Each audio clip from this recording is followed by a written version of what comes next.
कि लगभग हजारों की संख्या में हम लोग पटना जाएंगे और इसके लिए हम लोग आवाज़ जहां भी जाना हो, मंत्री मुख्यमंत्री उनके पास जा करके हम लोग अपनी आवाज़ को बुलंद करेंगे। हम अपनी समस्याओं के बारे में बताएंगे, अपने आप बनती चली जा रही है कि देख रहे हैं कि जिस तरह का रिस्पॉन्स आज भी हम लोग आए तो लगभग 500 लड़के मोटरसाइकिल से हम लोग को रिसीव करने के लिए खड़े थे। और हमारे पिताजी कहा करते थे कि अगर जमीन पे आप मजबूत हैं, लोग आपके पास है, तो पार्टी बुला करके टिकट देती है। घर टिकट मधुबन से आते हैं तो शिकारगंज का जो ढाका का जो रोड है वो तो एक ऐतिहासिक रोड है। कितना जमाना हो गया लेकिन वो सड़क जो है ठीक होने बदलते रहता है हर 5 साल में, तो एक दबिश बना रहता है। तो मार्केट बड़ा होते चला जाएगा। बॉम्बे चले कमाने चले जाते हैं, जहाँ जगह जगह मजबूरी में जाना पड़ता है। मान सम्मान से जो है चुनाव आता है तो युवाओं का एक छोटा रिचार्ज किया जाता है और वो रिचार्ज चुनाव भर में खत्म हो जाता है, फिर कोई मतलब उससे नहीं रहता है। उनका भी समर्थन, रहमान साहब हमारे गार्जियन की तरह थे, सीताराम बाबू और रहमान साहब का जो मित्रता है इसकी चर्चा जो है। आप देख रहे हैं जनता की आवाज और मैं हूं आपके साथ रिजवान। तो इस वक्त हम पहुंचे हैं फुलवरिया घाट पे। जी हां, आपको बता दें कि 11 साल से इस पुल का जो है चर्चा होते रहता है, लेकिन जब चुनाव आता है तो हर नेताओं के द्वारा आकर भूमि पूजन कर दिया जाता है और लोगों को अंधेरा में रखा जाता है कि आज बन जाएगा, कल बन जाएगा, 1 साल बाद बन जाएगा। लेकिन अभी तक यहाँ पे किसी भी तरह का ऐसा उम्मीद नहीं लग रहा है कि इस बार में जो है लोगों को इस पर आवागमन करने के लिए मिलेगा। फिलहाल आपको बता दें कि फुलवरिया घाट से ज्यादा चर्चे में अभी फिलहाल स्वर्गीय सीताराम सिंह के पुत्र राणा रणजीत सिंह हैं, जो इस बार पूरे क्षेत्र का भ्रमण कर रहे हैं। कुछ लोगों में ये भी चर्चा चल रहे हैं कि शिवहर सांसद यानी कि शिवहर लोकसभा का ये चुनाव लड़ेंगे। आइए पहले हम इनसे बात करते हैं। पहले आपका बहुत बहुत स्वागत है जनता की आवाज। धन्यवाद। लोगों में एक चर्चा का विषय बना है कि राणा रणजीत सिंह इस बार शिवहर लोकसभा का चुनाव लड़ेंगे, इसमें कितनी सच्चाई है? देखिए, जब लोगों के बीच में आप रहते हैं, लोगों का भीड़, लोगों का स्नेह प्रेम, जब आशीर्वाद मिलता है तो चर्चाएं अपने आप होती हैं। जब आपकी पॉपुलैरिटी बढ़ती है तो चर्चाएं होती हैं। हम लोग तो क्रिकेट के उद्घाटन में आए थे। क्रिकेट से हमारा लंबा लगाव है। 7 साल से हम अपने पिताजी के नाम पे क्रिकेट टूर्नामेंट कराते आ रहे हैं और इस जिला ही नहीं, उत्तर बिहार के लगभग हर खिलाड़ी से मेरा व्यक्तिगत संबंध है। जो भी लोग खिलाड़ी और खेल से प्रेम रखते हैं उनसे मेरा व्यक्तिगत संबंध है। उसी संदर्भ में मेरा आना हुआ। यहाँ पे स्टूडेंट क्रिकेट क्लब चंदनबाड़ा उन्होंने क्रिकेट कराया, उसका एक शुभारंभ था। वहीं पे कई लोगों ने जो है फुलरिया पुल की चर्चा उन्होंने किया कि लंबे समय से इसके उद्घाटन का और इसके शिलान्यास की चर्चाएं तो हो रही हैं, लेकिन अब बाढ़ का दौर जो आने वाला है, फिर अभी अगस्त आएगा, जुलाई अगस्त में बाढ़ आएगा, तो इस बार लोगों का उम्मीद था, थोड़ी इसमें गति आई थी, लेकिन फिर जो है कुछ मशीन का कारण या कुछ ना कुछ कारण से पिछले 11 साल से लोग इस उम्मीद में हैं कि इस बार उनकी समस्या दूर हो जाएगी, लेकिन ये समस्या दूर नहीं हो पा रही है। तो हम लोग एक बार हम लोग भी चाहते हैं कि इसको लगाएं और इस बार राजनीतिक रूप से नहीं, जो यहाँ के लोग हैं, जो स्थानीय लोग हैं, हम लोगों ने आपस में बातचीत किया है कि लगभग हजारों की संख्या में हम लोग पटना जाएंगे और इसके लिए हम लोग आवाज़ जहां भी जाना हो, मंत्री मुख्यमंत्री उनके पास जा करके हम लोग अपनी आवाज़ को बुलंद करेंगे। हम अपनी समस्याओं के बारे में बताएंगे, कितना जूझना पड़ता है। इतना महत्वपूर्ण सड़क जो सीतामढ़ी को जोड़ता है, पूर्वी चंपारण को जोड़ता है और आगे जाकर के वही रास्ता नेपाल को जाता है और कई और जगहों पे है, लेकिन ये इकलौता एक जो फुलवरिया पुल है, एक बहुत बड़ा समस्या लंबे समय से बना हुआ है। राजनीतिक रूप से जैसा आपने बताया कि पिछले 11 साल पहले भी इसका शिलान्यास हुआ, फिर 2 साल पहले शिलान्यास हुआ, तो शिलान्यास हो जाए पूर्ण रूप से, हम लोग यही चाहते हैं। इसमें कई लोगों का प्रयास था, सामूहिक प्रयास था, लेकिन इसको अंत रूप दिया जाए इस बाढ़ से पहले हम लोग चाहते हैं, क्योंकि चुनाव भी है।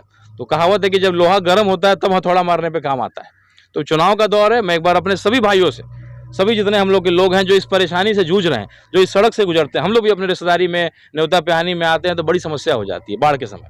तो हम लोग एक धक्का लगाएं, सब लोग मिल करके सामूहिक प्रयास करें। इसके लिए हम लोग को पटना, दिल्ली, जहाँ जाना हो हम लोग जाएंगे। तो आज हम लोग यहीं पे आए हैं, हमारे कुछ साथी लोग आए हैं, कुछ लोग आ रहे हैं और हम लोग बैठ करके राय विचार करेंगे कि इसकी लड़ाई हम लोग कैसे लड़ें और कैसे इस बाढ़ से पहले हम लोग इसको चालू करें। आप लगातार क्षेत्र का भ्रमण कर रहे हैं, तो लोगों से किस तरीके का रिस्पॉन्स मिल रहा है? देखिए, बहुत अच्छा रिस्पांस मिल रहा है, उम्मीद से जो है बहुत अधिक रिस्पांस मिल रहा है। और अभी मैं कोई पार्टी का झंडा बैनर लेके नहीं जा रहा हूँ, क्योंकि जब पार्टी का झंडा बैनर आप लेके जाते हैं तो कई लोगों की कुछ बंदिशें होती हैं, वो किसी पार्टी से जुड़े होते हैं।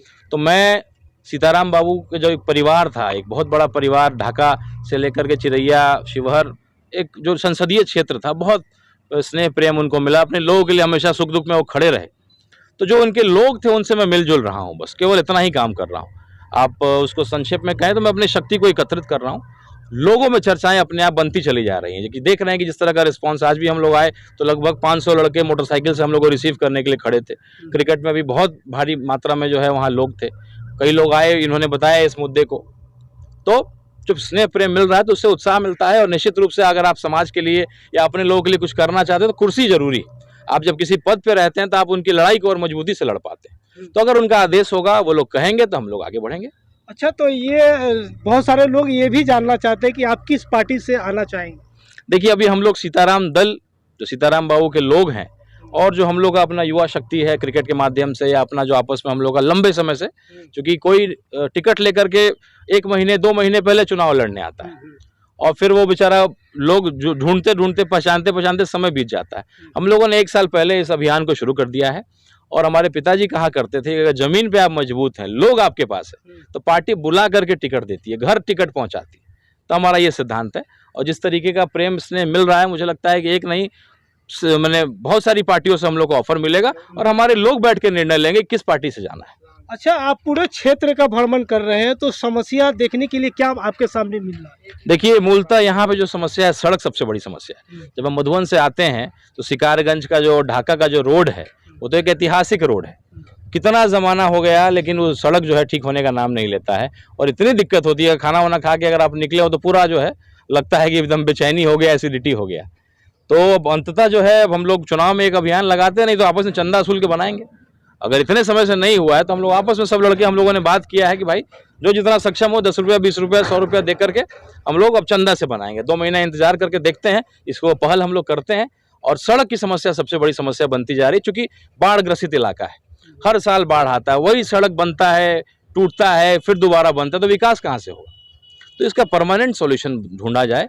लंबे समय से जब कोई एक ही जनप्रतिनिधि रहता है तो ये परेशानी थोड़ा सा आता है, जब बदलते रहता है हर 5 साल में, तो एक दबिश बना रहता है, जनता के प्रति उनका रिस्पॉन्सिबिलिटी जो है वो अधिक रहता है। अगर लोगों ने आपको मौका देते हैं, अगर आप जीत कर आते हैं, तो सबसे पहला आपका क्या प्राथमिकता रहेगा? देखिए, सबसे पहला प्राथमिकता मेरा जो है सड़क रहेगा, क्योंकि सड़क बन जाने के बाद विकास की गति अपने आप बढ़ जाती है। और दूसरा जो है शिक्षा, और बाकी जो लोगों की जो समस्या है थाना ब्लॉक वगैरह में, जिस तरीके से जो भ्रष्टाचार की समस्या जो रहती है, उस पर काम करना। और रोजगार के क्षेत्र में कितना? देखिए, रोजगार जब सड़क हमारी बन जाएगी, मैं अभी पिछले बार चरसी सेठ जी के यहाँ गया था, लगभग 300 लोगों का मशीन था उनके पास, और 300 मशीनें थी, और लगभग 400-500 लोग अगल बगल के उनके यहाँ काम करते हैं, और ऐसी कई फैक्ट्रियाँ हैं। तो ये जब सड़क बन जाएगा, जब उसका जो ये आवागमन बहुत आसान हो जाएगा, तो वो मार्केट बड़ा होते चला जाएगा। और इंशाल्लाह मुझे लगता है कि चरसी भाई के यहाँ जो काम हो रहा है, उसमें बॉम्बे से और बड़े बड़े जगह से ऑर्डर्स आएंगे, तो छोटे छोटे जो उद्योग हैं उनको गति मिल जाएगा, और नए उद्योग को भी हम लोग लाने का प्रयास करेंगे। निश्चित रूप से जब युवा शक्ति को लेकर के हम चल रहे हैं, और युवाओं की सबसे बड़ी समस्या जो है बेरोजगारी, वो चले जाते हैं बाहर, तो हम लोग का भी हाथ जो है कमज़ोर हो जाता है, बॉम्बे कमाने चले जाते हैं, जहाँ जगह जगह मजबूरी में जाना पड़ता है, मान सम्मान से जो है अपना समझौता करके वो लोग रोजी रोटी के लिए कर रहे हैं। तो हमारा मुख्यतः रहेगा, क्योंकि हमारी शक्ति जो है युवा शक्ति है, और जो सरकार बनेगी वो युवाओं की शक्ति होगी। तो छोटा रिचार्ज जो है सरकार करती है कि जब चुनाव आता है तो युवाओं का एक छोटा रिचार्ज किया जाता है, और वो रिचार्ज चुनाव भर में खत्म हो जाता है, फिर कोई मतलब उससे नहीं रहता है। लेकिन हमारा जो ढांचा है, जो फाउंडेशन है, वो युवाओं का है। तो उनके लिए जो उनकी समस्याएं हैं, उसके लिए लड़ना हमारा प्राथमिकता होगा। और निश्चित रूप से गार्जियन लोग का भी समर्थन, सीताराम बाबू का जो एक स्नेह प्रेम बना हुआ है, उनका भी समर्थन। रहमान साहब हमारे गार्जियन की तरह थे, सीताराम बाबू और रहमान साहब का जो मित्रता है, इसकी चर्चा जो है लंबे ज़माने से हो रही है। तो हम लोग चाहते हैं कि हमारे जो लोग हैं, पुराने लोग हैं, वो दौर लौटाएं, जब उनकी परेशानी, उनके समस्या के साथ नेता खड़ा रहे, कन्नी नहीं काटे। कोई आरोप अगर किसी पर लग जाता है तो कहते हैं कि भाई इससे नहीं मिलो, इससे दूर बनो, आए तो बहाना बनाओ, या कागज ले लो, हाँ ठीक है रख दीजिए हम देख लेंगे। वो नहीं, हमारे अपने आदमी पे कोई दिक्कत आएगी तो हम खड़े रहेंगे, उसके लिए बोल्डली हम लोग लड़ेंगे। तो ये हम लोग दौर सीताराम बाबू और रहमान साहब का दौर लौटाना चाहते हैं। चलिए, जानकारी देने के लिए बहुत बहुत शुक्रिया। जी शुक्रिया। तो ये थे राणा रणजीत सिंह, जो पिछले कई दिनों से जो है चर्चा का विषय बना हुआ है कि भाई किस पार्टी से आएंगे और किस पद की चुनाव लड़ेंगे। तो फिलहाल आपको बता दें कि इन्होंने क्लियर कर दिए हैं कि शिवहर लोकसभा से हम चुनाव लड़ेंगे, और पार्टी का भी घोषणा नहीं हुआ है। पार्टी ये जो है लोग तय करेंगे कि किस पार्टी से ये आएंगे। तो फिलहाल हम बात कर रहे थे फुलवरिया घाट का, तो आप देख सकते हैं कि काम जो है अभी किस तरह से यहाँ पे हो रहा है। अभी तो कोई भी गाड़ी जेसीबी किसी भी तरह का नहीं चल रहा है। अगर बाढ़ आ जाए तो फिर यहाँ पे असुलाई लोगों का शुरू हो जाएगा।